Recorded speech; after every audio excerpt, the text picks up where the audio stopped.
Crosby returns to France to search for the son he never knew in the touching drama Little Boy Lost.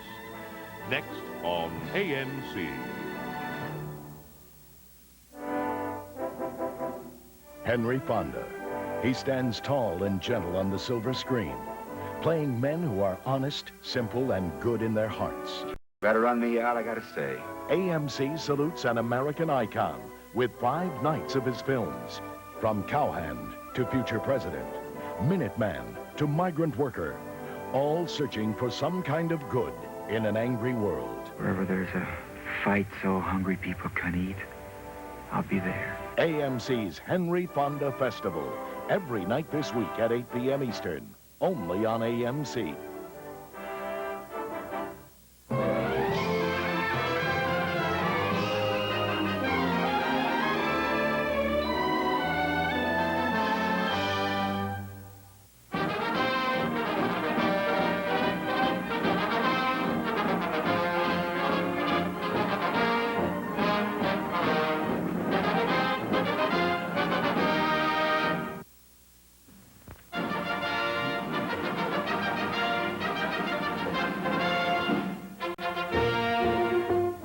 Last year's winner, Gary Cooper, presents this year's award to the actor winner, Bing Crosby.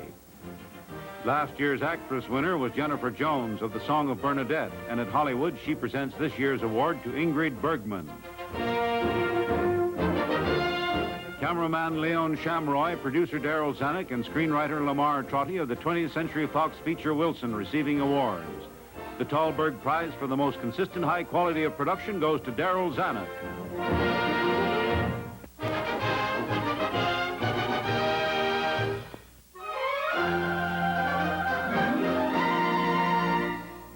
50s science fiction in this diminutive tale of atomic energy gone berserk. The Incredible Shrinking Man.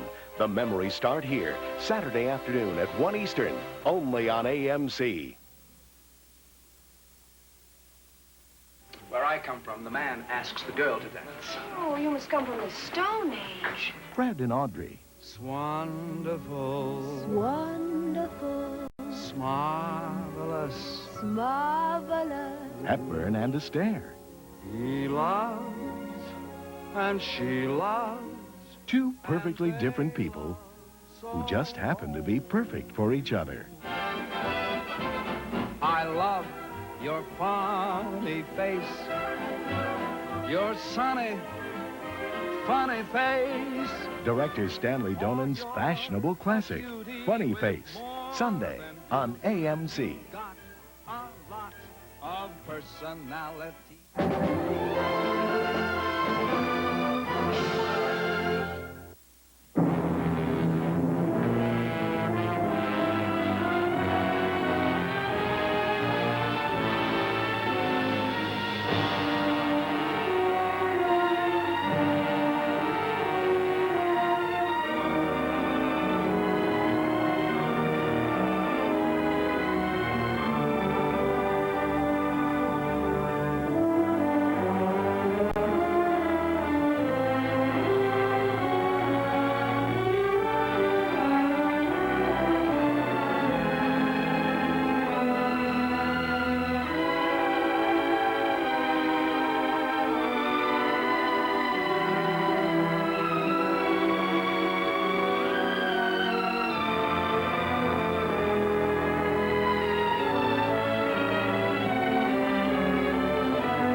It was early in October of 1948 that I flew back to Paris.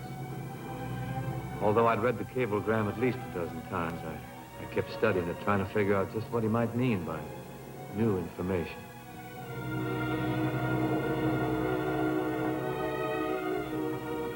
Could be anything from rumor to positive proof. Went back over every possibility, and with each one I thought of Lisa. And as usual, that was enough to start me flipping through a mental picture album. As I looked back, the first page became the most prominent.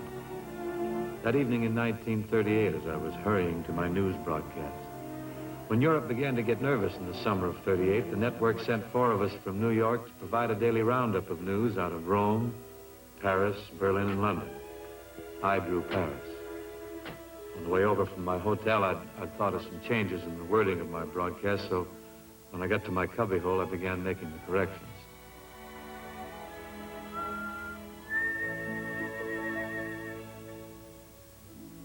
Mon cœur est un violon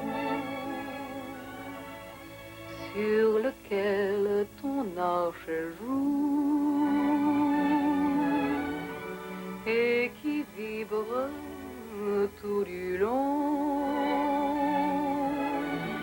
appuyé contre ta joue. Tantôt l'air est vif et gai. Oh, Bill, New York just called to say... Oh, I'm sorry. I will turn off the speaker. No. Wait till she finishes. Say, who is she? Her name is Lisa Garrett. Is she new? She's been here about a week. Traîne avec mélancolie.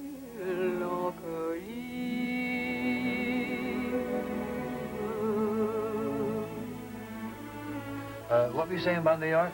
They called to say you will not be on direct tonight. Why? Berlin is using up all of the time. They want us to record you and then transmit it later. We can start whenever you wish.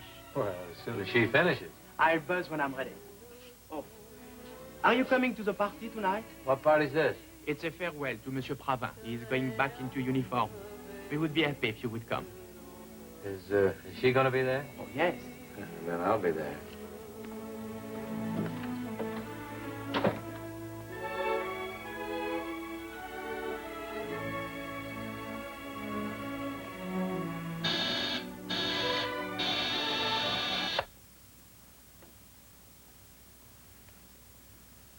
This is William Wainwright reporting from Paris. Here today, as in every other capital city, speculation as to the full significance of the events in Czechoslovakia is not confined to cabinet meetings or embassy conference rooms. Around the tables of the sidewalk cafes, across the counters of the boutiques, in the compartments of the commuting trains, the same question is on every tongue.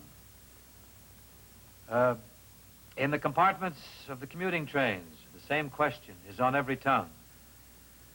In the Sudetenland, the last of Hitler's demands, or is it just another boss? The boss's farewell was like any office birthday party. You know, a lot of small talk and big appetites. Champagne gave the boys enough courage to do their bad imitations, and in deference to me, Lisa sang an American song.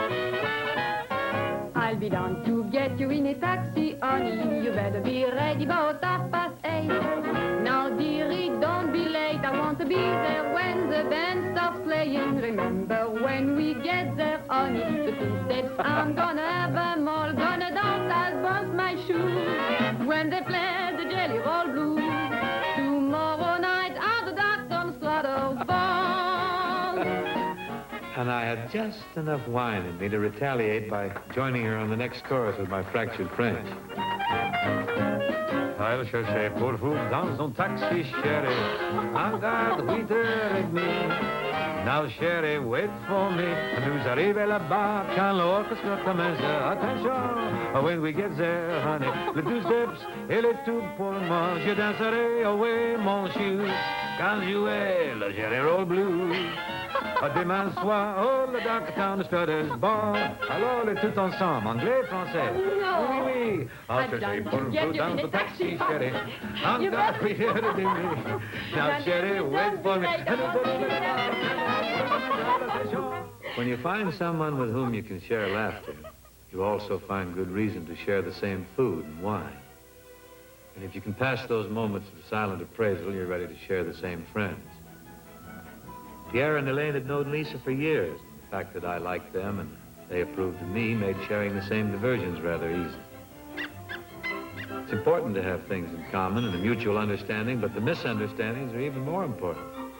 If you can have a good knock down and drag out Brannigan, and in spite of it all, still wind up a little closer, well, then the next step is to share the same life together. And when after the last toast has been drunk, the last guest has been shown the door, and you're finally alone, you share the same thrill as you discover in those first few hours how empty and without purpose your lives have been before. And you share the same forced gaiety in time of danger. War was declared in '39. Regulations said that I had to put on a French uniform. Common sense told us to tape the windows in case one fell in the neighborhood. You try to treat things like that as lightly as possible, but when in your country every generation for over a century has known what it means to be invaded, well, then the sight of even an ill-fitting uniform is not very humorous. But at first, it was the phony war, the Sitzkrieg, and life went on pretty much the same. And even the childish things which, if done by yourself, seem senseless and boring, sometimes become unforgettable if they're shared with the right person.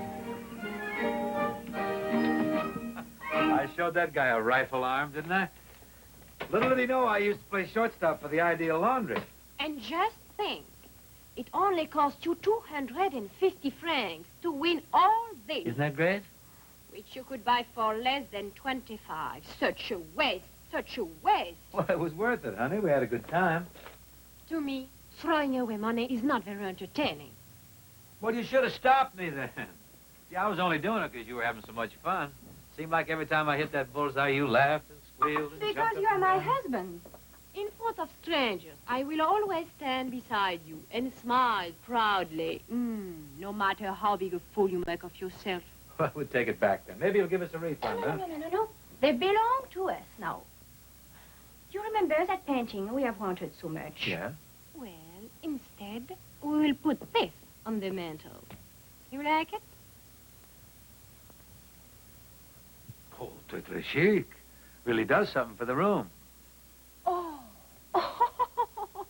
Oh, you know, my cousin had ears just like that. We'll call him Binky after my cousin. And you have wanted a lamp for your desk. Now you have it. So I learned to live with the lamp and Binky. And I learned the comfort and security that comes from sharing those intimate moments when two people truly need each other.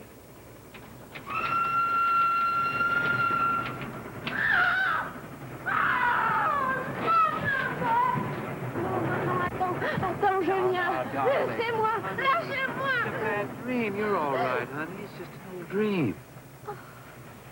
Oh, j'ai peur. C'est affreux. It was horrible. He was all alone and he was shrieking in terror. Oh, that's what it was. The train whistle, and it fitted into your dream, don't you see? He was such a little boy.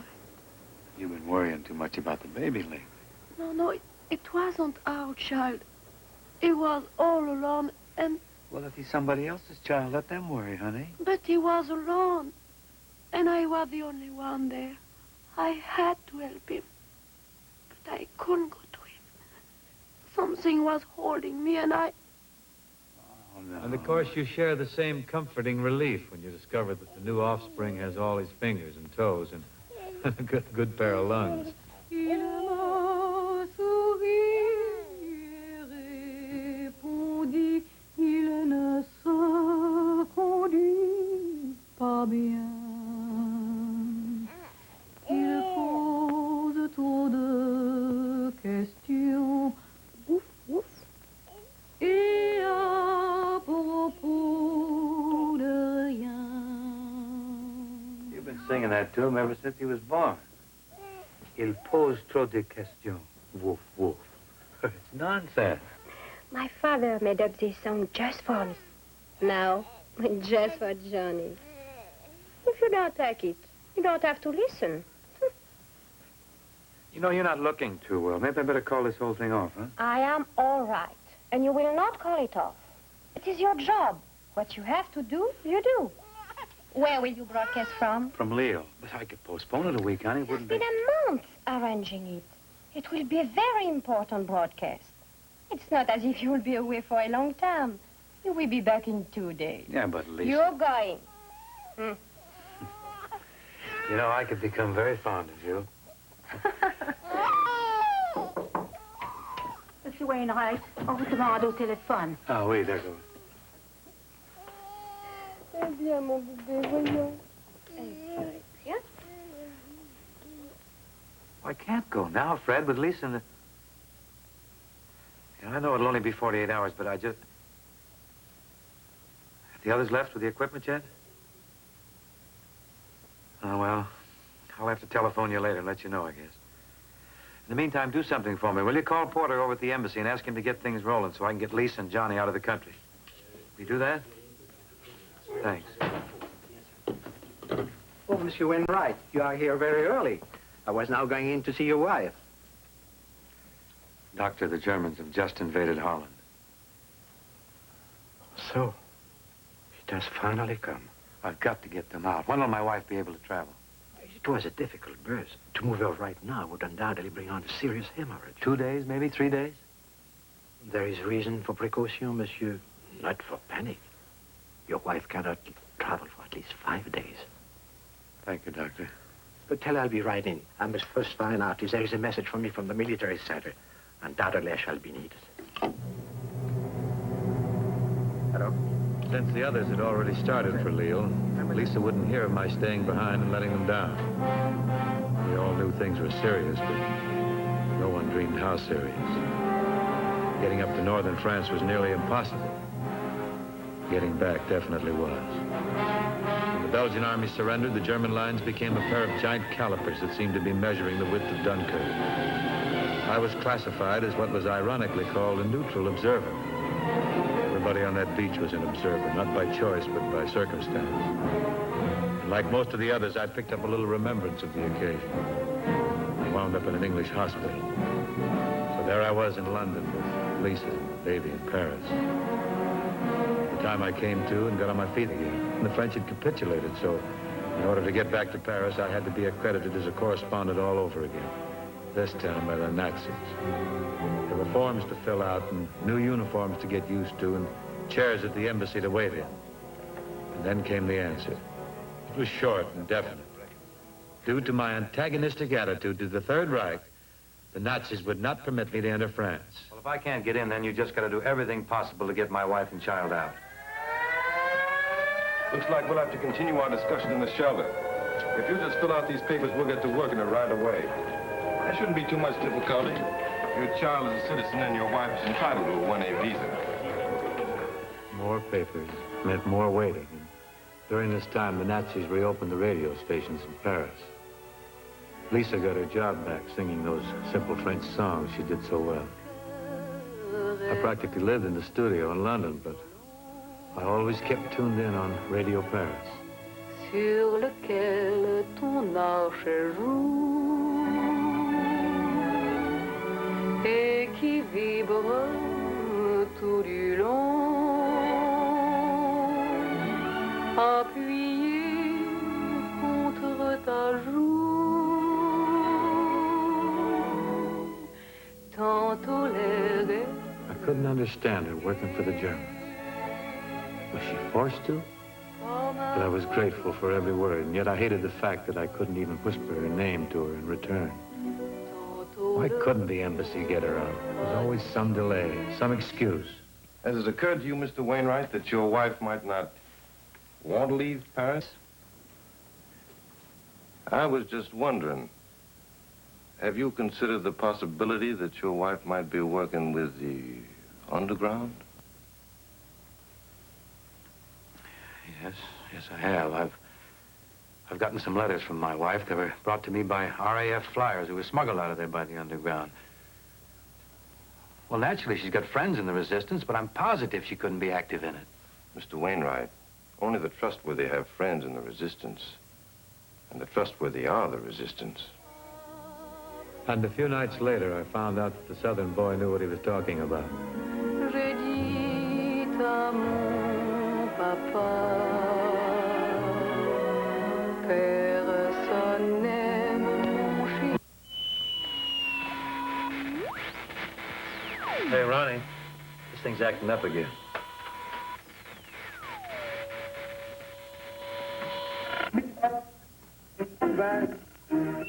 Nothing wrong with the receiver, Bill.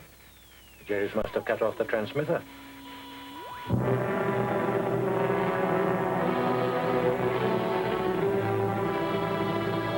This is William Wainwright, reporting from London. This city, which knows well the meaning of resistance, is talking tonight of the courage and the audacity of a French woman across the channel.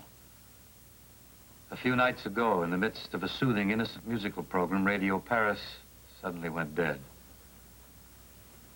And the voice of this woman singing at the time was abruptly silenced. Today, the reason for this unexpected silence filtered through to London. For months, under the very noses of the Gestapo, this singer, Lisa Garay, had been broadcasting valuable information to other members of the underground throughout France.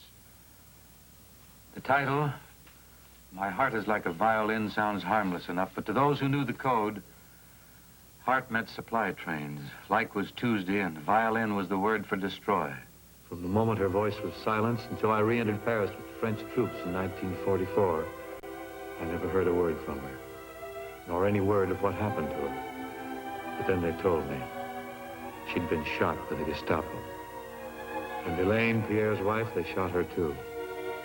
But they didn't get the baby. Lisa, fearing that she was going to be caught, and turned Johnny over to somebody else in the resistance. But nobody knew exactly who. So I started my search for the boy. Off and on for 3 years, I followed every clue, an address, a word, a name, anything. It was a search that led me everywhere and nowhere.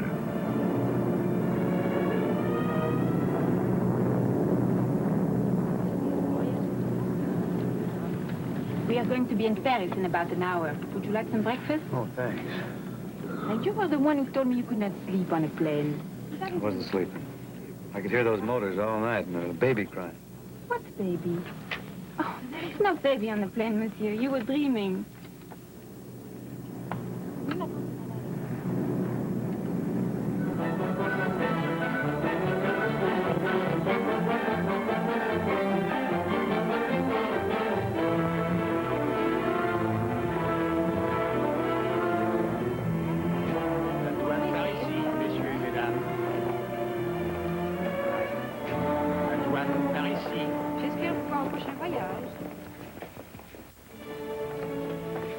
Pierre was at Orly to meet me, and he told me that the International Tracing Service had opened an office in Paris, and that he'd taken the liberty of turning my case over to them. He wanted me to see for myself what they'd found, so we dropped my bags at the hotel and went right to the office at the Place Parmentier.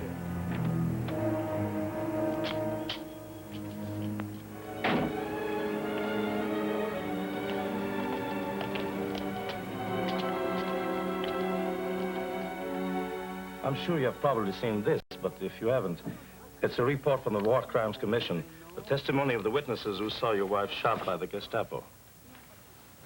I haven't seen it, and I don't want to. Where's the other statement by the concierge? You never read his testimony? Bill, it's been over 5 years. It's not going to help you to ignore it as if it never happened. They told me she was dead. Isn't that enough? No. Not unless you're willing to admit it to yourself, and I have the feeling you never have, and we came here to find the boy. Now, let's go ahead. Now, the concierge states that 2 days before your wife was arrested, she took your son out in the afternoon and returned 1 hour later alone. Obviously, she had the feeling that Yes. Go on. This is several testimonies saying that the old priest, Father Bavier, who lived at Rue de Vaisseau, took out in this house many, many children who... But he died in 42, so Yes, you but can't... on the 24th of December, 5 days after Lisa was arrested. He was still alive when she took your son someplace. Well, let's admit that Johnny was taken to the priest's house, but who took him from there? That's what I think we have discovered. That's what I meant by new information. Yes, here are 3 other files where the children were brought to the priest all during November and December before your wife's death. In each case, the child was later removed from the priest's house by the same person, a laundress by the name of Madame Quillebeuf. Notice, Madame Quillebeuf, Madame Quillebeuf, Madame Quillebeuf. Madame Quillebeuf, il say to me, le bon Dieu vous bénira. Comprenez, for 2 years, I do the washing of Monsieur le Curé, every week. And for it, I did not want to accept 1 centime. You are the man of God. Some people give money to the church and to charity. I have no money. I gave what I could. My back, my arms, my soap. When I had soap, that deaf Father Bavier put this on my knees like so. And he said to me, today, I have a new kind of washing. When I look, monsieur, there were the babies. She went on to tell me how she and the priest operated after that. Every Thursday, she would go to pick up his laundry and bring home a child under the clothes in the basket. Then early the next morning, someone would arrive, a different person each time, give a prearranged phrase of identification, take the baby and smuggle it out of Paris. Or try to. What happened to those who were caught was not very comforting, and I was grateful to Pierre for changing the subject. Yes, we know that, but Monsieur is anxious to hear about the last child of all. Ah oui, mon petit boubou. Such a boy. His name was Boo Boo? Oh, no. That is the name I gave to him because he was like my own son. I had a son, too. But he died as a baby from the fever. Oh, I'm sorry.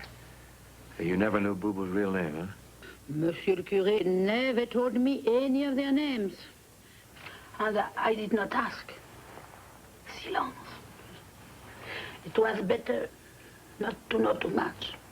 Although she loved the child and wanted to keep him, she couldn't afford the food that he needed, so she took him to a little town just outside of Paris called Montfort-la-Marie, and she put him in an orphanage there. So I went to the little village, but not with any great hope. I couldn't help but feel that the washwoman's memory had been stimulated more by the money that I gave her than by anything else. But although she'd said nothing to make me positive this was Johnny I was about to see, she'd also said nothing that definitely proved that it wasn't. It was the same old story. Just enough evidence to force me to go on.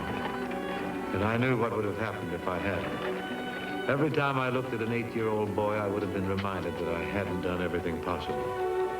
The year after that, it would have been every 9-year-old, and 10 years later, every 19-year-old.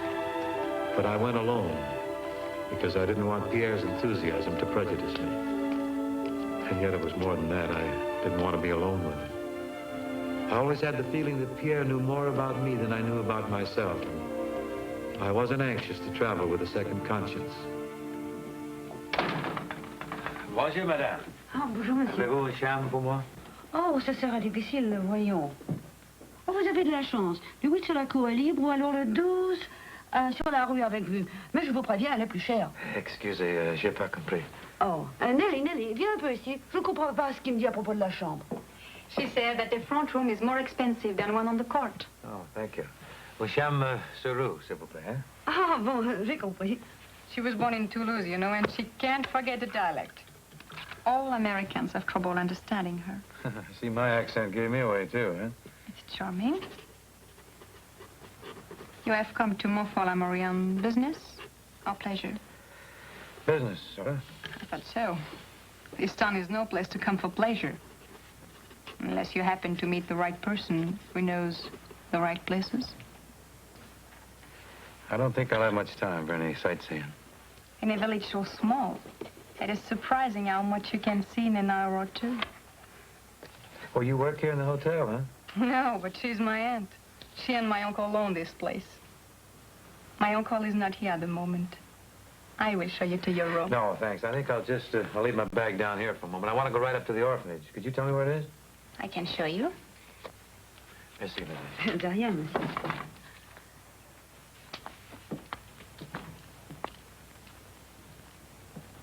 Go to the top of the hill there. This street will take you up.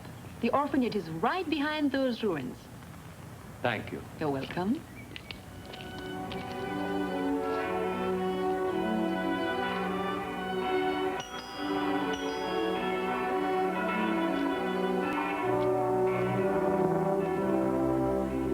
Thérèse, le cordonnier est là pour chercher les souliers qui sont à ressembler. Voulez-vous les lui donner?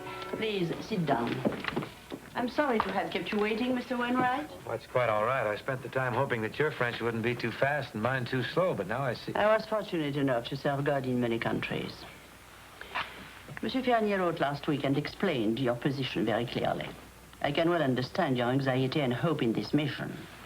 But in your relationship with this child, you must guard against becoming emotional. If you should demonstrate undue pity and then decide he is not your son and leave, I'm sure you can understand the consequences to the child. Yes, I can understand that. Now, what I plan to tell Jean is that you just... Jean? J-E-A-N? Yes. Well, my son's name is John. They sound a good deal alike, don't you think? And when a child says them, it'd be difficult to tell the difference. Did he tell you his name was Jean? No, I'm afraid it was just a coincidence. When Madame Quillebeuf brought him, she called him Boubou. He was unable to give us any indication of his own name, and it just so happened that the day before he arrived, another boy called Jean died. Since the name tags were on the bed and the clothes, and since we were very busy at the time... It's easy to see, Ma Mère, that you've been able to keep emotion out of your relationship with the children. There are 60 boys here, all of them equal in the eyes of God. Sentimental partiality toward anyone can only be at the expense of the others.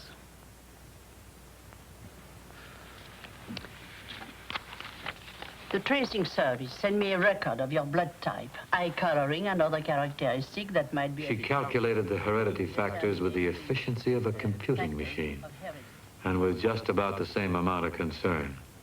I could have told her what the findings would be before she started. There would be no proof that we were father and son, just that according to the laws of heredity, we possibly could be, which probably also would apply to any 10 others in the orphanage. She criticized me for having no pictures of myself at the age of 7. And the fact that I'd lost my only snapshots of Lisa at Dunkirk was nothing short of reprehensible. At least we were in agreement that Jean shouldn't know that I might be his father. I would be introduced as a friend of Madame Quillebeuf's, who would come to see if he was well and happy. Now, do you have any preference as to method of procedure? Well, I thought if I could talk to the boy, my instinct might... Very possibly mislead you.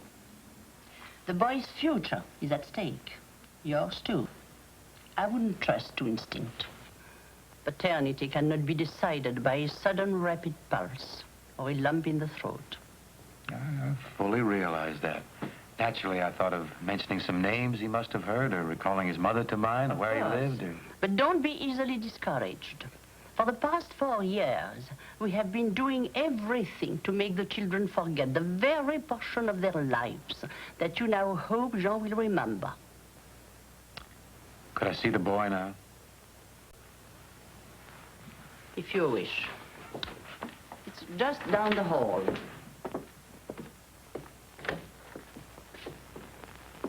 I would suggest to start with that you and John take a stroll through the village. Yeah. Study the way he walks. Very often father and son have a similar gait. And in this case, you could be sure it was not imitated.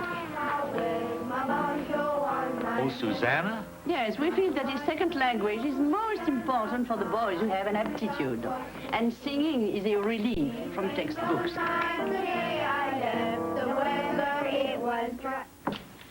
Please, continue, Sister Marcella.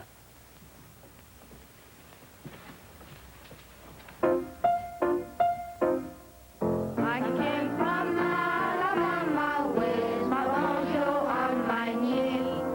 I'm going to Louisiana, my true love for to see. It rained all night the day I left. The weather, it was dry. The sun so hot I froze to death. Susanna, don't you cry. Jean is the one at the other end. Don't you cry for me. I've come from Alabama with my bonjour on my knee. Oh, Susanna, oh, don't you cry for me. I've come from Alabama with my bonjour on my knee. Jean, viens.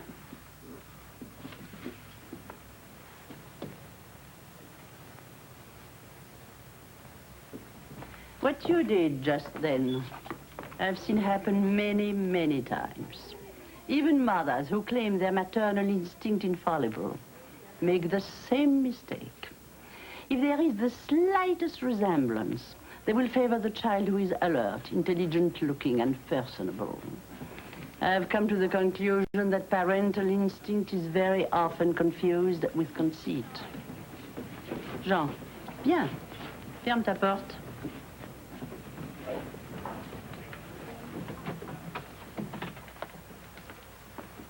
Dis bonjour à Monsieur Wainwright. Bonjour, monsieur. Il parle anglais. Mr. Wainwright is from America. How do you do, mister? Oh, Jean. Glad to know you. Mr. Wainwright is a friend of Madame Keybuff's, your grandmother. Voyons, Jean. Souviens-toi, à ta bonne maman. Oh. Mr. Wainwright would like to take you for a walk. Maybe he'll take you to see the trains. Would you like to see the trains, Jean? Now get your coat. And speak English with Mr. Wainwright. It's good practice. Un bon exercice. Oui, ma mère.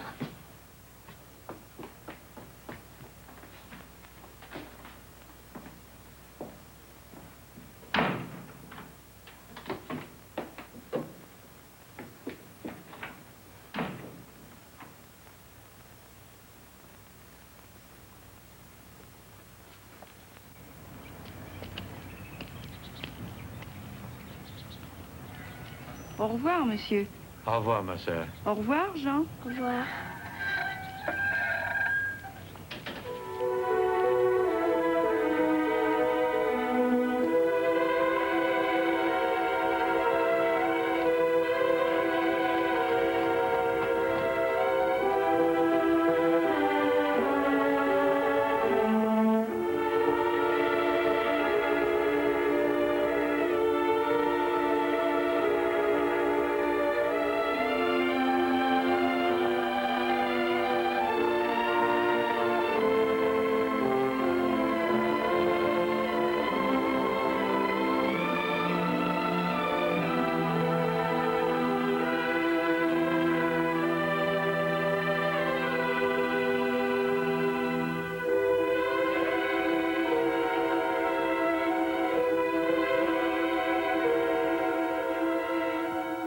I began to study his walk as she told me to, but I didn't find the slightest similarity.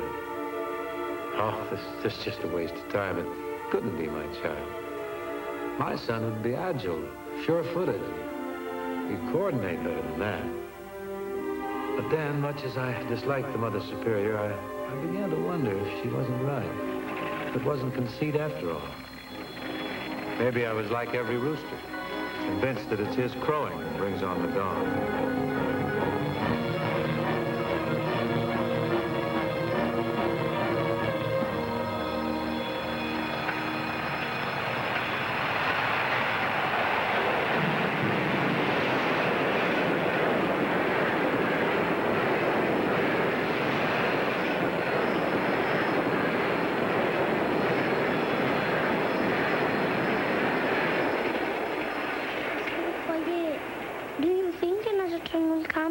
Well, we could go down to the station and wait. You want to do that?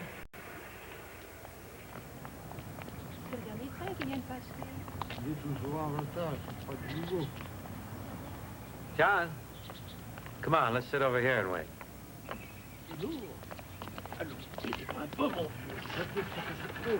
Look, monsieur, un éléphant. It's the same word in English, too. Elephant. Elephant. That's right. Can you read what it says there? Some words, yes. 14 Octobre, entrée. Why did they put an elephant here? Oh, because the circus is coming to Montfort. Le Cirque. Le cirque vient ici? Mm-hmm. Not tomorrow, but the day after. Can I put my shoe here? I think so.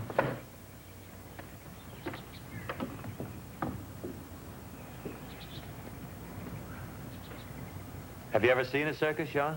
No, monsieur. Well, maybe if I'm still here, then we... I know your name, Jean, but I don't believe you know mine, do you? Mr. Wainwright? No, I mean my first name. Hey, what do we got here? You hungry? Gâteau, bonbons, chocolat. You want something to eat? How about one of those buns there? Buns? Un gâteau pour vous. Oh, Go ahead. Pick anyone you want, John. You tell me which one, please. How about that one? Hmm? Thank you. Pretty good, huh? Très bon, huh? Mm-hmm. My first name is William, but sometimes I'm called Bill. Did you ever hear that name before? No, monsieur. Do elephants drink from his nose? Uh-huh. In a way, they do, yeah. What girls' names do you like? I do not know any names of girls, just the boys. Well, what about the sisters? Sister Therese, who opens the door, and Sister Marcella. Are those girls' names? I thought those are just sisters' names. My favorite girl's name is Lisa. Lisa. It is a pretty name. Did you ever hear it before? It doesn't hurt him to have water in his nose. No, it doesn't. Did you ever, I don't like water in my nose. Did you ever hear the name Lisa before? No, monsieur. Well, eat that up and I'll get you another cake. I think I could not eat it all. Well, eat as much as you can. That would. Ce sera du gaspillage. How do you say gaspillage in English? Well, you'd say such a waste. Such a waste. Such a waste. Such a waste. How many times had Lisa said that in almost the same way? Was this Lisa speaking now, or was this just being French? It was always the same dilemma with even the weakest piece of evidence. I asked other questions. I tried to recall friends of Lisa's in mind. People who would have played with him and given him trinkets during the occupation, but nothing brought about the slightest reaction. I played, here's the church, and here's the steeple, so I could get a good look at his hands and compare them. But his fingers were long and tapering, more like Lisa's or the Mother Superior's or a million others. They were cold and rough and chapped, too. But you have any gloves? They gone? No, monsieur. Robert has des gants blue. Sa tante make for him. Sa tante is his aunt, so his aunt made them for him. Aunt, we learned that first lesson. I forget. Well, don't let it worry you. They sound much alike anyhow, tante, aunt. But Sister Marcella tells I should not put French words in English sometimes. Well, everybody does. You know how I sounded when I first started speaking French? No. Would-vous, s'il vous plaît, tell me où est le taxicab? Je must get to the gare très fast, because le chemin de fer partir, je don't want to be tired. Do you think they would have two elephants? Well, they might. They just might. You see, even they sound alike. But I don't know. Somehow people seem to understand no matter what the words are. I remember a girl once. She was trying to learn English. She used to tell me, don't listen to what I say, listen to what I mean. And you know, it worked out. There was a song, how'd that thing go now? It was written way before you were born. About this very same thing, too. Let's see. The Yankee reaches for his hat, the Frenchman his chapeau. The Frenchman takes a promenade, the Yankee's on the go. But however people say, or whatever people do, cela m'est égal if it's all the same to you. Now the Eiffel Tower, très très haut, the Empire State is high, the River Seine is très mouillé, the Hudson isn't dry. But no matter how you say it, or whatever people do, cela m'est égal if it's all the same to you. On the Rue de la Paix or 42nd Street, well, they'll understand tout de suite, plus vite, well, only the Frenchman takes a wagon leave to get from France to Spain. Now the Yankee takes a Pullman, but they both get on a train.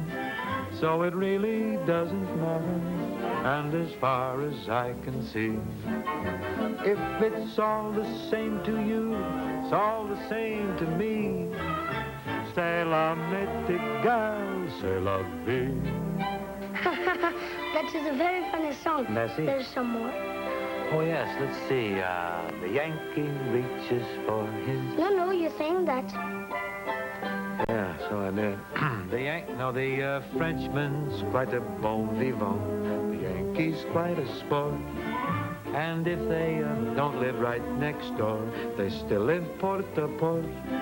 So no matter, friend, who you are, no matter who je suis, if it's all the same to you, it's all the same to me. C'est la m'est égal, c'est la vie. Now, do you think you could manger another gâteau? Cela m'est égal. Here you go. Combien pour ceci, mademoiselle? 40 francs, monsieur. Bien, mais donnez-moi deux. Comment? À Paris? Ah oui, je vois, oui.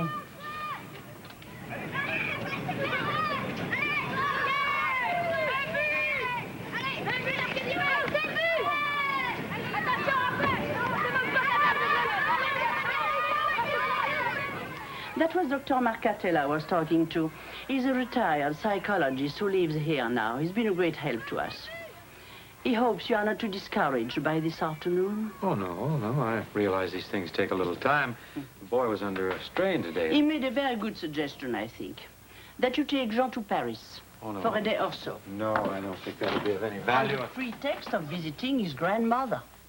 Well, you know, Monsieur Fenier made the same suggestion, but I just don't see where I could possibly... Jean will cause you no trouble. He's well-mannered and quite capable of taking care of himself. The doctor suggests that you let him spend a little time with the laundress and then walk him through the neighborhood where he lived with his mother. Uh-huh. Yeah, that might be a very good idea. I could possibly make an arrangement with the people who live in our apartment now, huh? If I showed him the same stairs, the same hallways, the same rooms, it might stimulate his memory. That's what the doctor said. But not only the sights. He mentioned that with some people, smells are very important. Sometimes they are remembered long after the eye forgets. Tell me, is Jean healthy? He has a tendency to rickets. He's anemic, but fortunately, and this is a great deal today, he has not yet got tuberculosis.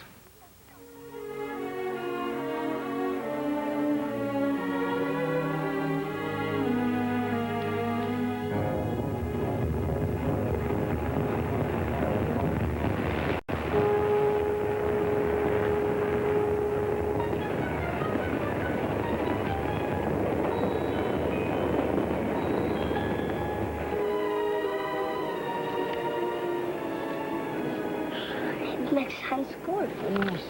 Hey, that reminds me. I have a gift for you. Gift? Yeah, a cadeau, you know, a present. A cadeau pour moi? Present for you, that's right. Is it my birthday? Now, Jean, you ought to know when your birthday is better than I do. Is it in October? I do not know. I never had a birthday. Do you think, monsieur, that is why no one ever gave me a present? Oh, no, of course not.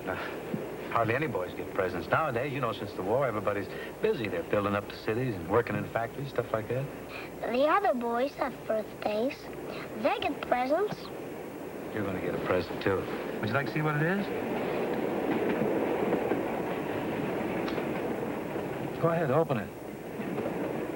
I do not care what is in it. Go ahead, open it.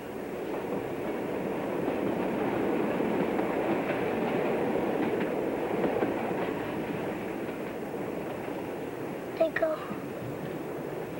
Go ahead, try them on.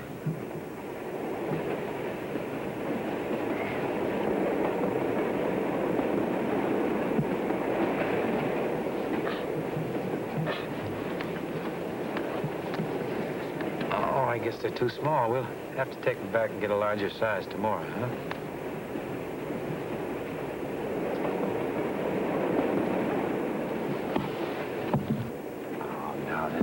Cry about it. Just a silly old pair of gloves. They're not silly. Come on, stop crying, Jean. It is my present. They are not silly.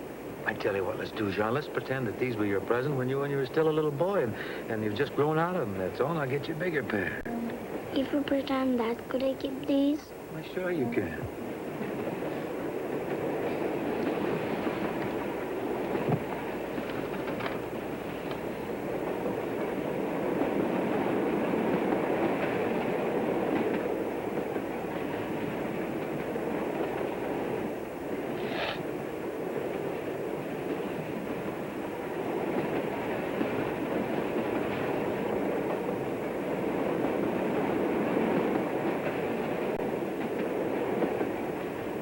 know something? I got another present for you. I've reached a point in life where I'm not very keen about birthdays anymore, so I'm going to make you a present of my birthday. It is allowed, monsieur? It's my birthday. I can do whatever I want with it, can I? Would you like it? Oh, yes, monsieur. When is it? 16th of July. Octobre, Novembre, Décembre, Janvier, Février, Mars. I just happened to think of something. I can't do that. I've got to keep my birthday another year because some friends of mine have planned a great big party for me. A celebration. But I got a brother now. Let's see. When's my brother's birthday? We'll grab one of his. Huh? He's not very keen about birthdays either. It's in October. The 13th of October. Let's see what day it is today. Let's take a look here. 12th. That's tomorrow. Wouldn't that be better? Do you think monsieur would give it to me? Oh, well, we're going to call him just as soon as we get in Paris, huh? Thank you.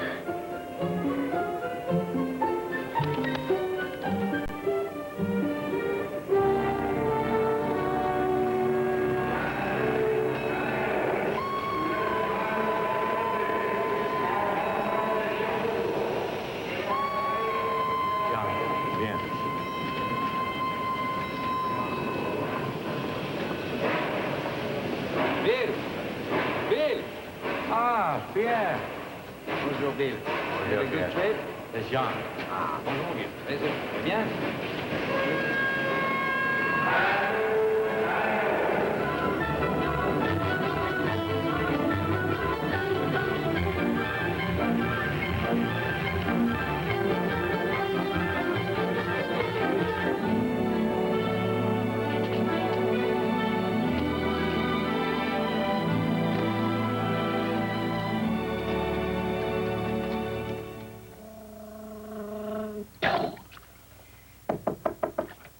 Hey, aren't you through yet? I am finished very fast, monsieur.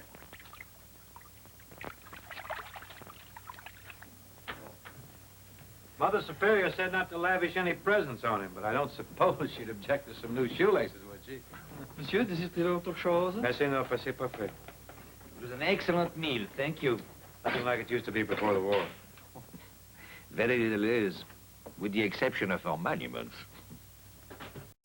You like this hotel? Mm-hmm. I always stay here. Oh, of course, that's right. After you were married, you and Lisa lived here for a time. Ellen and I had drinks with you one evening. It was a suite very much like this, if I recall. No, it was on the 4th floor. On the other side, too. Did you talk to Madame Quillebeuf? Yes.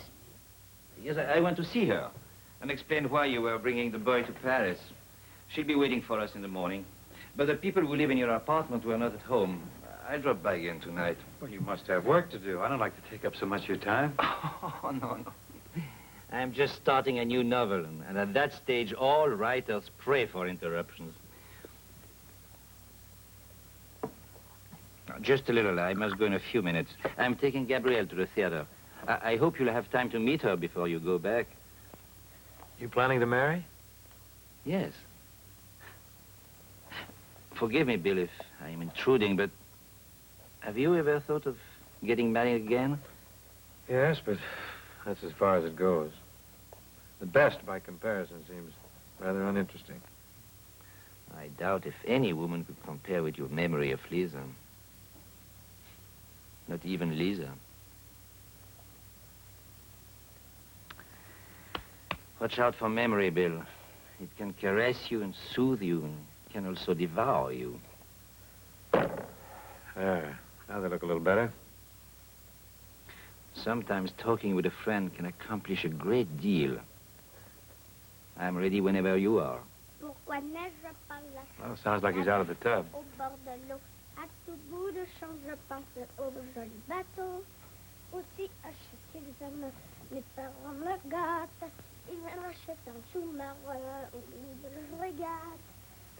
I want you catching cold now. Put on the peignoir. Lisa used to sing that. You don't suppose she taught it to him? No. I had the same hope when he sang it on the train, but he learned it at school. But what about some of our other songs? Things like Mon cœur est un violon. Have you sung those to him? Well, they're old favorites. He could have heard 100 people sing them. But there's one song nobody else could have sung. The little nursery rhyme that her father made up. À propos de rien, je dis à mon papa, personne n'est mon chien. Pourquoi, pourquoi, pourquoi? Are you sure you have the words right? Well, it's a nonsense song. Always puzzled me, too. Have you tried it with the boy? No, I'm almost afraid to. If he doesn't remember it,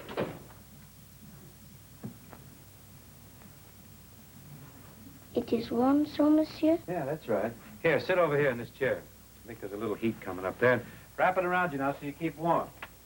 Monsieur Finier was wondering what kind of songs you sing in school. Oh, Susanna, oh, don't you cry for me.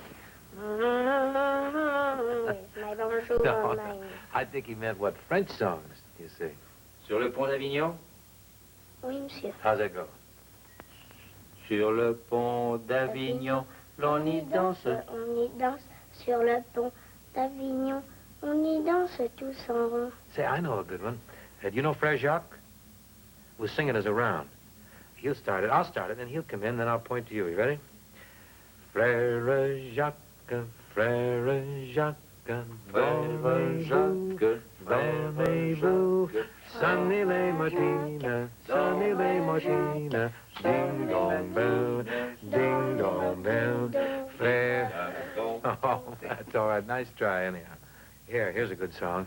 See if you remember this.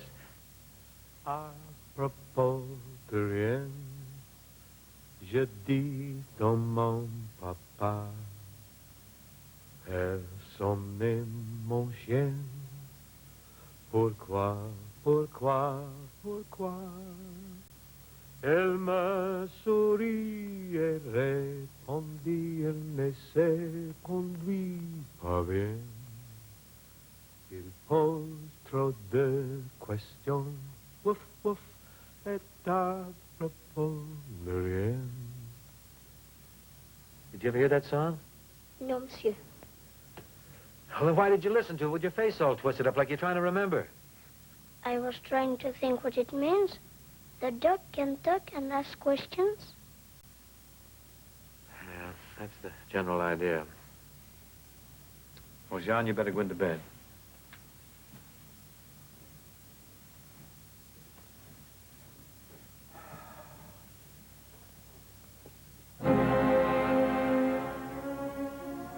Still doesn't prove anything. It was not what Lisa sang, it was the way she sang it. A different voice, a different accent. Did you show him the picture of Hélène I gave you? Oh, yes. He recognized her all right. As the woman who sells eggs down by the school. Well, I'm going in with him. I think so. I can let myself out, don't bother. See you at Madame Quillebeuf at 9. Good night. Good night, Bill. I'll leave a light on in the other room. The door open. I'll be in later. Good night. Night.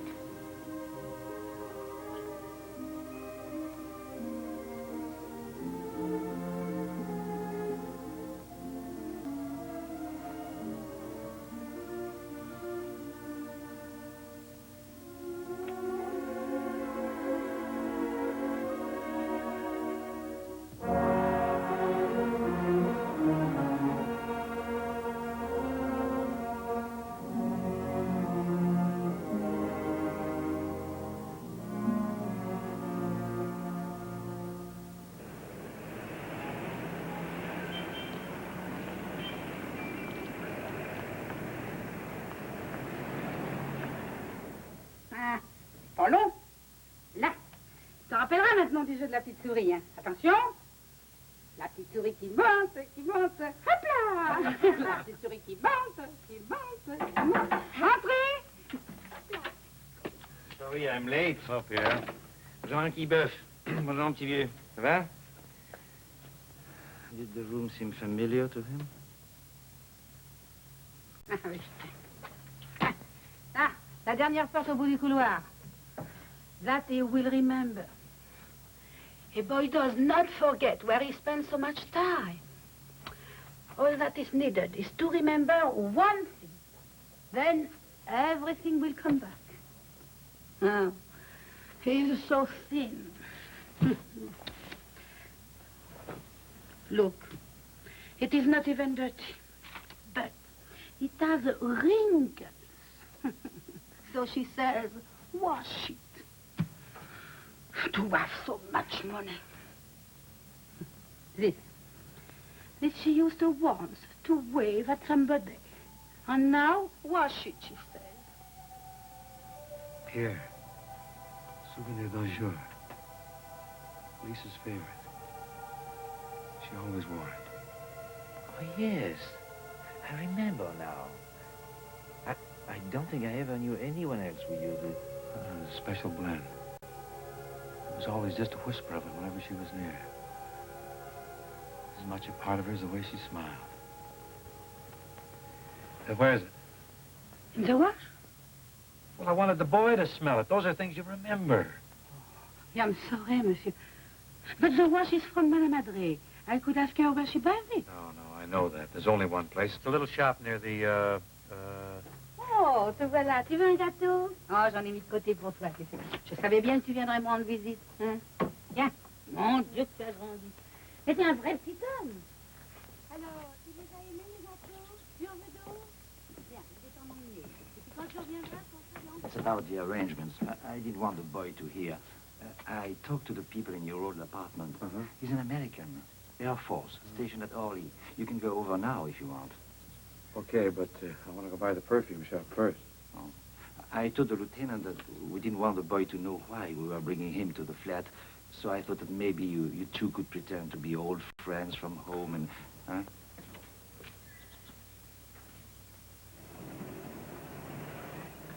Oui, madame, bien. Voulez-vous mettre un peu ce mouchoir, s'il vous plaît?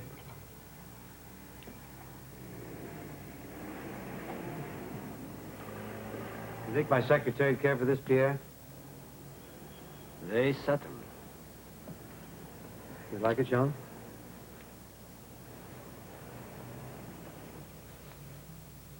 Someplace I have smelled this before.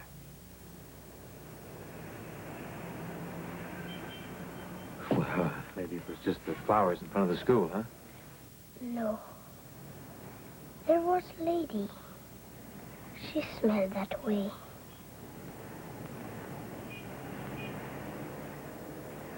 A lady? Yes. She used to hold me and sing to me and kiss me.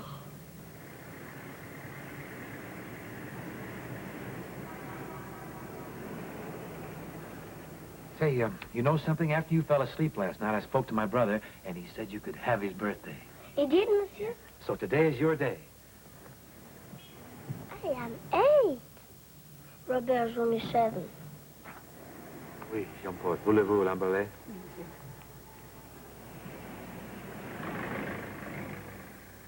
I never thought your search would end in a perfumery. If you want to tell him now, I can go. No. As a matter of fact, I can't do it right now. The Mother Superior asked me in case this happened to wait till I got back. She might be an emotional shock, and I think she's right. I wouldn't know how to cope with it. You remember the elephant? Where, monsieur? I'm going to show you his grandfather. We're going out to the zoo. And there'll be elephants, monkeys, bears.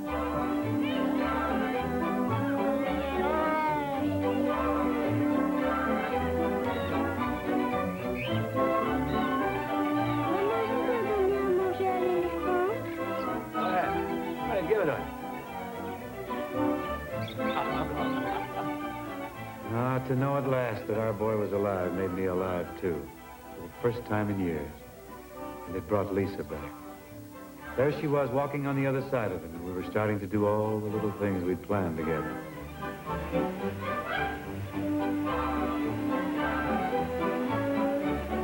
Bon voyage, soyez prudents.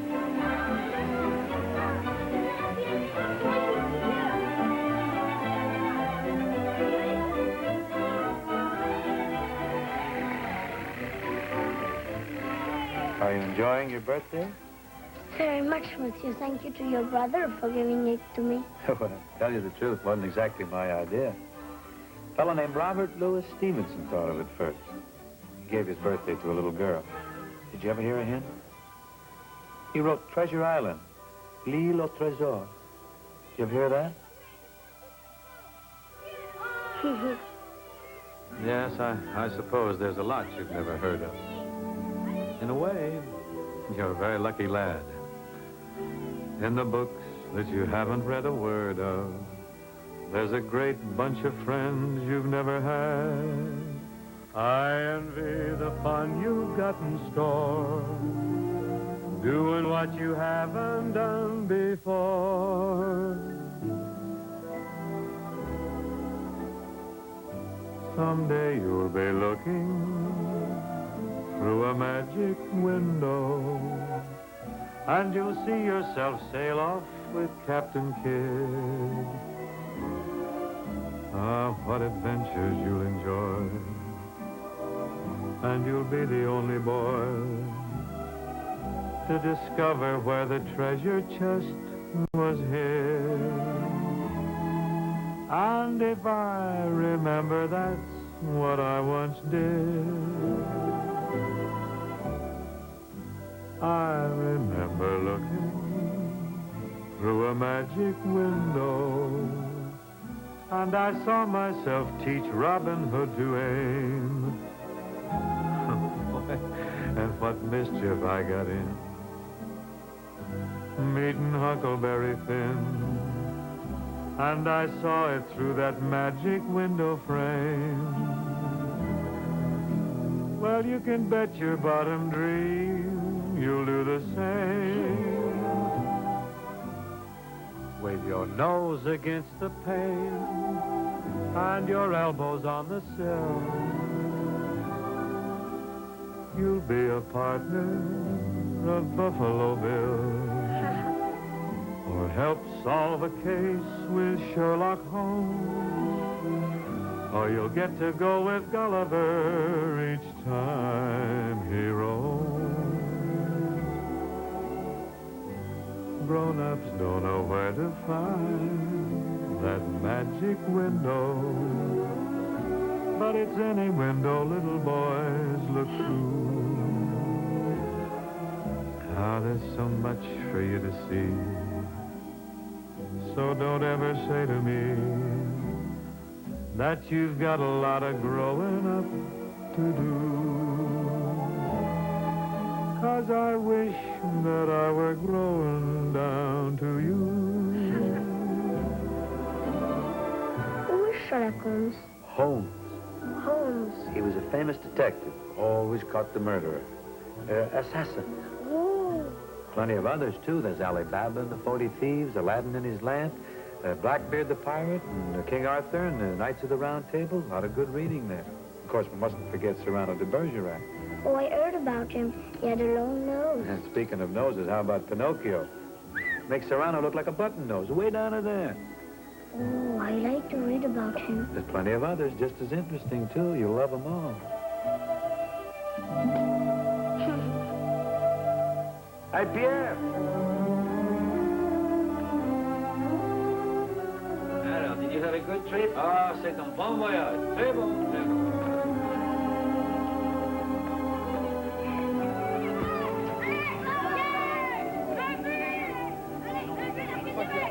John! Here, catch!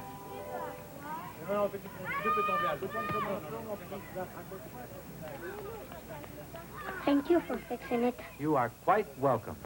I'll have this one finished in a minute. Chauchons les marrons. Allons les enfants, chauchons. Des marrons. Bon marron. Allons les enfants, chacun son tour. Oh, those are chestnuts. Chestnuts. Would you like some? Laissez-moi vous servir. Chauchons Pour les vous, pour moi, pour Pierre. Chauchons les marrons. Allons les enfants. Oh, my perfume. Souvenir d'un jour? No, it's just a little gift I got from my secretary. Oh, I'm glad. For a moment, I wondered if you'd taken to bottling your memories. Bon marron. Allons les enfants, achetez les bons marrons. Chauchons les marrons. I'll do it in you. Moi, c'est moi le premier. Oh non, c'est moi. I just thought of something. In our excitement, we've forgotten the lieutenant and the apartment completely. Oh, yeah, well, we better get going. After all, we're supposed to be old friends, you know. I can call him and tell him that it's not necessary now. Oh, no, we can't do that. Fella's nice enough to cooperate. The least we can do is drop by for a little bit, don't you think? Anyhow, it'll be kind of interesting to see how much more he'll remember. Or if you've forgotten any of it. And when I was at Kelly, we used to listen to your news broadcast all the time. Anytime anything big was cooking. We always had the feeling you were giving it to us straight. Like what Colonel Bassett used to say about you. You didn't fishtail all over the place. Oh, come to think of it, it wasn't Colonel Bassett. It was Colonel, Isn't that funny? I know his name as well as I know my own. A big, heavy-set fella. Well, doesn't it make you mad when you can't think of a name?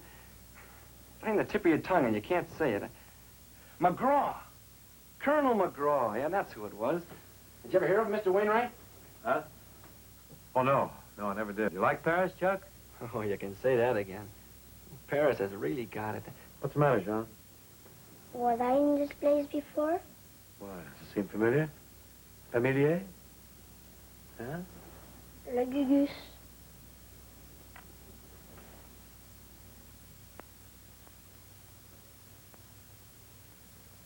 Say, Chuck, what kind of duty you got out there at Orly? Oh, it's real cushy. It's with the Air Transport Command. All the flights from Westover on the way to Rhine, Main, or Berlin usually land here. And sometimes if they have to lay over for some reason, it's my job to assign the building. Maybe you used to sit here and watch the people go by, huh? Yes. And those bicycles. I saw them too.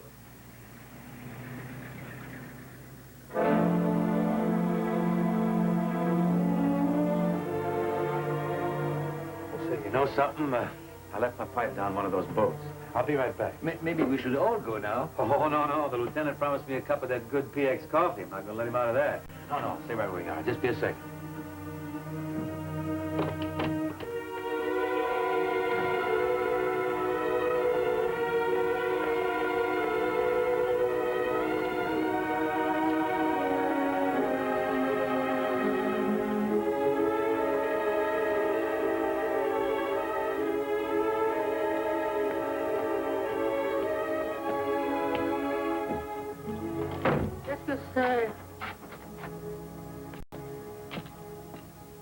Oh, monsieur, did you remember? Yes, he remembered. He even remembered a bicycle shop that he couldn't have seen because it's only been there for 6 months. You told him, didn't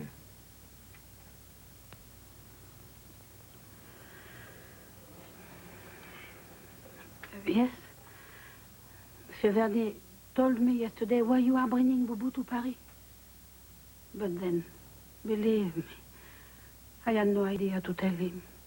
But when I see his legs not as strong as the chicken, and his face so thin, and his chest flat like this, then I know I must. Oui, monsieur. I told him. I told him why you will take him to the apartment. I told him to remember anything you want him to remember. And the perfume. I told him it should make him to remember a lady who used to hold him and kiss him and sing to him. Why'd you do it? Because I know if he remembers, you will take him on a big boat where the air is good and the soup is thick and hot. And you will give him a warm bed and his clothes. He will not get because they are too small for somebody else. But they will be his. They will belong to him. And why should he not have such things? Was the bomb, and the hunger, and the killing his fault? Did I save him once from quick death, just so he should have a slow death, dying a little more each winter? No. For Boubou, I will lie to you, or to le bon Dieu himself. Et puis, monsieur Malcan, vous êtes sans cœur. Et même s'il n'est pas votre fils, pourquoi vous ne le prenez pas? Monsieur Malcan, je ne veux plus vous voir. Et n'oubliez jamais.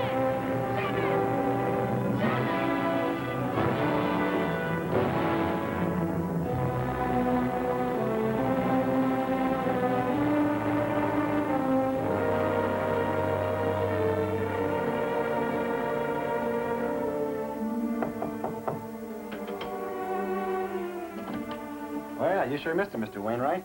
John feels pretty sure he remembers this place from before. Remembers having fires in the fireplace and watching trains out that window. Uh-huh. You look all around the apartment? No, just in here. Did you find your pipe, monsieur?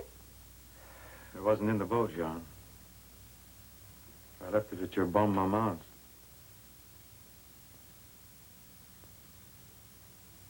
We had a long talk, Jean. But I do remember, monsieur. I do.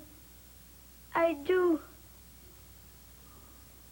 Well, then you remember where the bathroom is and the kitchen and so on.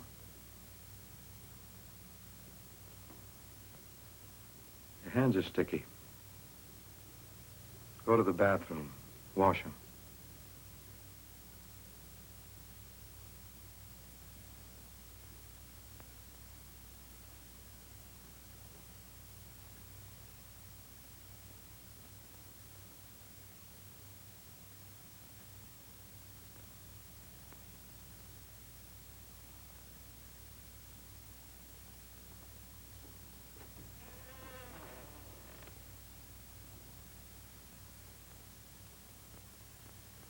Jean should not have done it, of course. And I wish I could say he should have known better. But you must remember that a few short years ago, during the occupation, these children were taught to lie with enchanting innocence, steal with cunning, and even help occasionally to kill a lone enemy with such stealth and efficiency that neither the neighbors nor the conscience was disturbed. I understand all that. Certainly, I don't blame Jean. But the fact is, I could find no evidence he was my child. In your absence, I continually prayed for guidance in this matter. And I am convinced that it is right that you should take this child. Well, I came here to find my child, not adopt somebody else's. Adopt is a rather cold word. I think you need this child. Mr. Wainwright, after reading your file and meeting you, I feel sorry for you. We were speaking about Jean, not me. Aren't these children ever adopted by families? Oh, yes. Some are occasionally taken in by farmers when their own sons go to the cities. However, in those cases, the selection is often based on not how much of the child is loved, but on how much of the child can carry. Well, it's not Jean's fault that he's puny. I quite agree with you. I do not mean to deprecate those who perform physical labor. But Jean was not meant for such a life. He's more inclined toward scholastic pursuits. He will make an excellent schoolmaster, or perhaps a journalist, like yourself. You could offer him the understanding and guidance he could never receive here. You know, the first time I came here, Ma Mère, you were quick to point out that you were against partiality toward any one child because it could only be given at the expense of the others. Seems to me you've changed your opinion or your approach. You are not a very observing man, are you, Mr. Wainwright? I thought you would have seen through me before this. Looking back to our first visit, I rather think I deliberately made myself unpleasant so that you would dislike me and this place to such an extent that you would want to rescue Jean. Obviously, I was not unpleasant enough. Or you are more dispassionate than I thought. Maybe.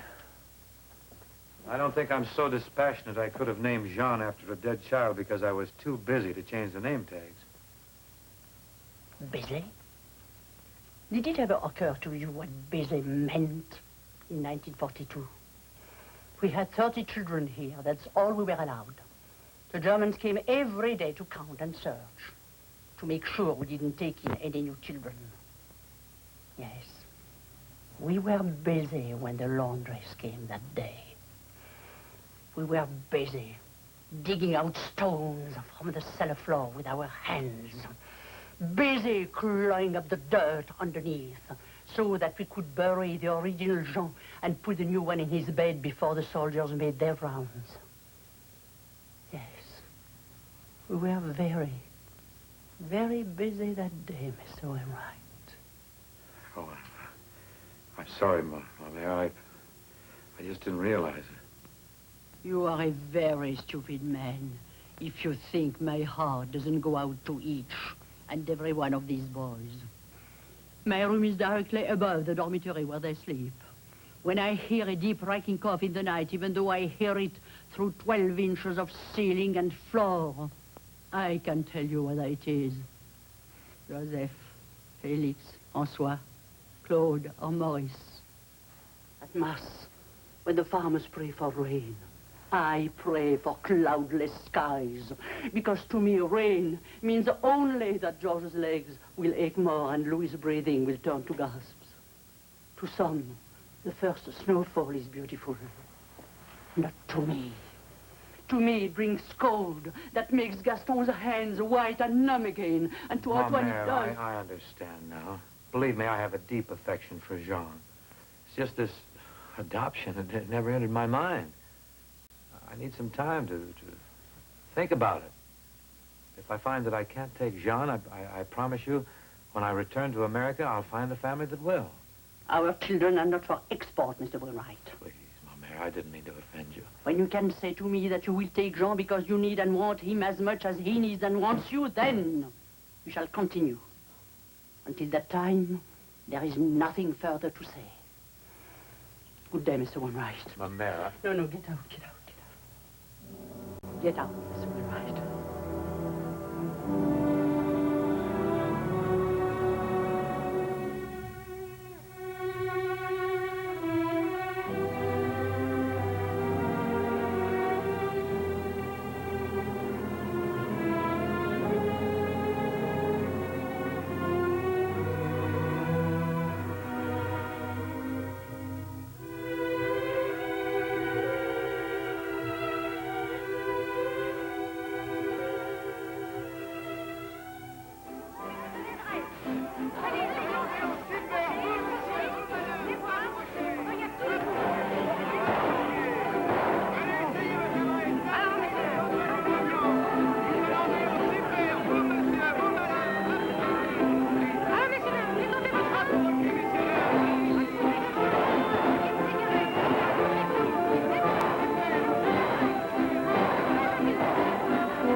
I drank one Armagnac to settle my nerves, a second to settle my conscience, and a third to settle the problem that faced me. And suddenly everything became clear. I could see now what Mother Superior tried to do. She was like the kennel owner who told you to take the puppy home for a few days, and if you didn't like it, to bring it back. Of course, no one ever did. Hello. Hello. You were expecting someone? No, I was just thinking. I'd rather not. Like a drink? Thank you. Martini, please. Garçon, un martini pour mademoiselle. Bien, monsieur. Your name is William Wainwright, no? I got it from the hotel register. And you're Nellie. I got it from the hotel lobby. Overheard a conversation about you. Something nice, I hope. Oh, yes, they spoke very highly of you. I looked for you last night. I thought perhaps you would have time for the sights we talked about. I was busy. But we could maybe take in the town tonight. I could use a little diversion right now, Nellie. I'm sorry. I'm going back to Paris on the afternoon train. Oh, you don't live here? Oh, no. No, I come here about once a month on weekends, just to bring cigarettes and coffee.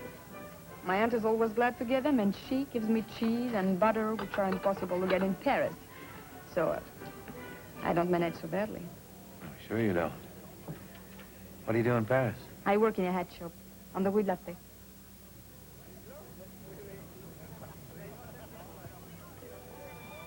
You are not going back to Paris today? No, I have a decision to make here. I guess I'll hang around a while. It has to be decided right away? No. As a matter of fact, it's going to take a little time. It's not easy. You couldn't think about it in Paris, as well as here? I suppose so. I have always found that when I cannot decide something, it is best to forget it for 2 or 3 days. And when I come back to my problem, the solution is not so difficult. Yes. I've seen it work out that way sometimes. And perhaps you should forget what is worrying you for a few days. I wish I could. I don't want to think about it. Or maybe I could help you to forget.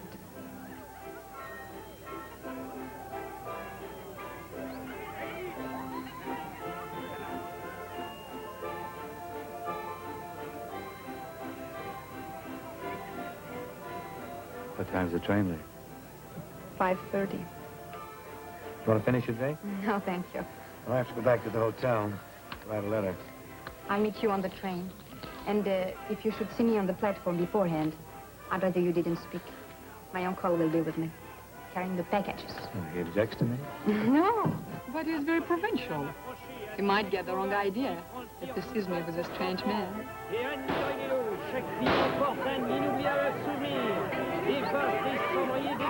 Non, que des objets d'art. Qui veut tenter sa chance? Alors, monsieur, dame, approchez. Qui n'a pas gagné, va gagner. Montrez-moi cette boîte de poudre là-bas. Voilà, madame, je suis à vous tout de suite. Voilà, un poudrier direct du Faubourg Saint-Honoré. Oh, look. Isn't it pretty? Listen, it's my favorite song. Oh, win it for me, please. I have always wanted one like this. Monsieur, comment faire pour gagner ça? C'est très simple, mettre dans le mille, viser le centre. Ah, presque, mais vous avez déjà gagné ce magnifique cendrier. Félicitations, essayez encore. Oh, c'est mieux que la première fois, vous êtes un fin tireur. Et vous avez gagné cet indispensable objet pour le bien-être du foyer. Pas encore, mais la direction sait reconnaître les talents. Et vous devenez l'heureux gagnant de ce chien en plus de soie cousu main. Oh, he's so cute. I will put him on the pillow on my bed. I want. We used to have a dog like this. A long time ago. I call him Pinky. That's why I want him.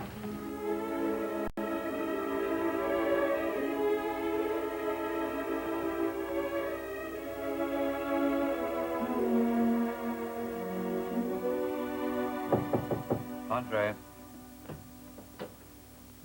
Pierre, you left Paris rather suddenly. I was hoping we could have talked last night. I took the afternoon train. Didn't seem to be any point in delaying it. Did you just get here? No, I arrived a couple of hours ago, but they told me you were at the orphanage. When I went there, you'd already left. That Mother Superior is a strange woman, isn't she?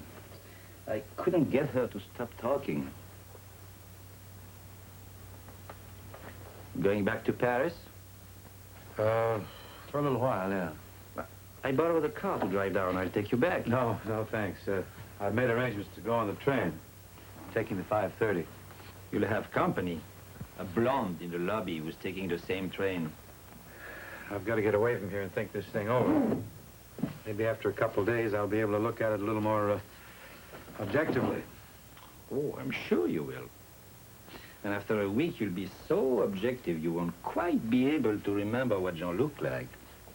And you'll reason logically that if you can't remember, no doubt the relationship meant no more to him. So you'll send the orphanage a generous donation, get on a plane, and the problem will be all settled. It's not that simple. What I thought would happen has happened. Now that I've started again, I got to go on searching.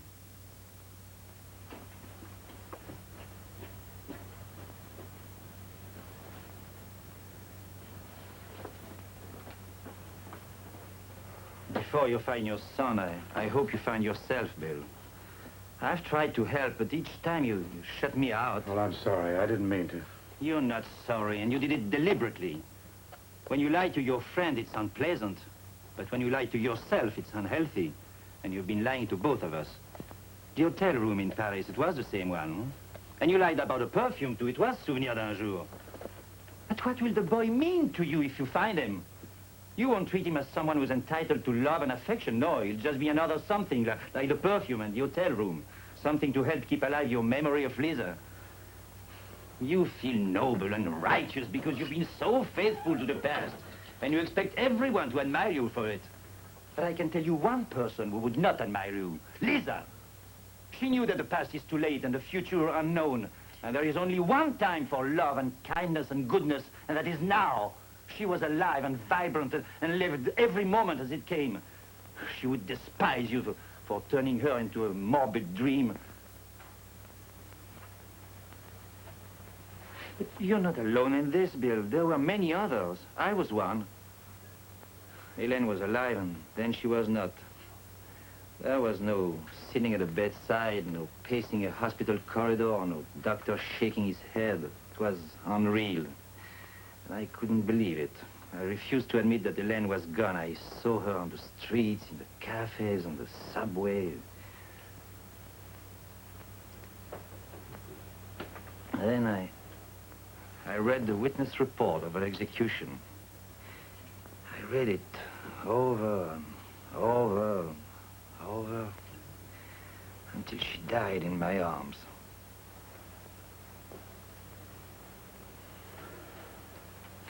You never read about Lisa's death. You always refused to look at the report. You're going to hear it now. Get out. No, Bill. Before you can love the living, you've got to bury your dead. I'm sorry, Bill, but I've got to kill Lisa. Now, here, in this room. Here's a statement of the interrogator. And after 6 hours of questioning, she still refused to give any information. She was then taken to room 54 at the Rue des Saussets, where Gestapo Captain Hertz and his aide began to strike her in the face with... I wanted to run, but I couldn't move. I seemed to be paralyzed. Or maybe I didn't move because down deep I'd always wanted to read the report and never had the courage to. Now, as I listened to the unspeakable horror, I could feel every blow, striking her hear in every the face scream. again with his fist. Still, she refused to talk. Finally, when she fainted again, the captain took out his revolver and, holding it close to her ear, fired.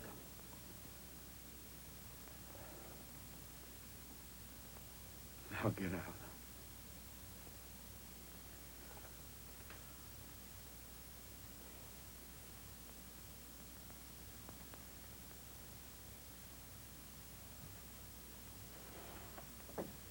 May she rest in peace.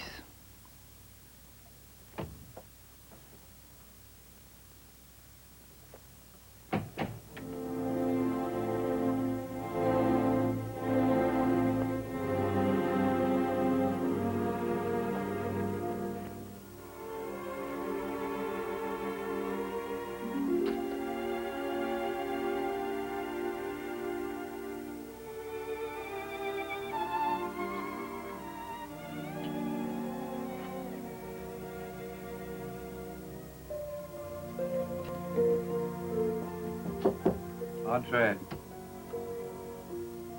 Vous avez sonné, monsieur? Yes, wrap this up. Comment? L'enveloppe pour moi. Et le porter à mère supérieure de Orphenelat avec cette lettre. Merci, monsieur. Ce sera fait dans l'heure.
It was horrible. He was all alone, and he was shrieking in terror. And I was the only one there. I had to help him, but I couldn't go to him. Something was holding me, and I... En voiture! Messieurs, mesdames, les voyageurs pour Paris, en voiture! En voiture! En voiture!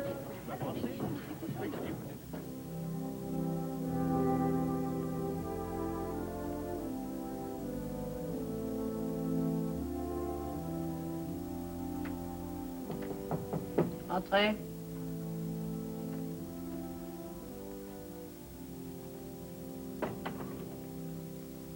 Vous voulez me voir, ma mère? Oui, Jean. Tiens, voilà un paquet pour toi. Un paquet pour moi? Un cadeau?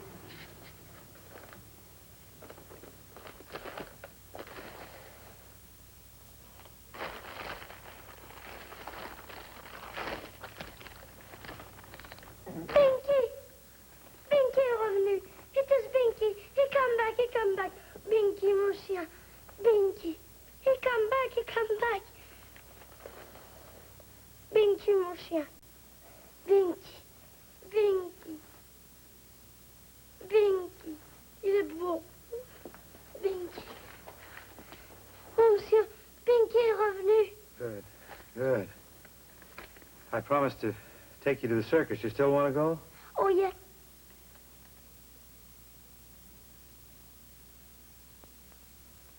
Thank you, ma mère. Thank you. Oh, you're holding my hand too tight. I'm sorry.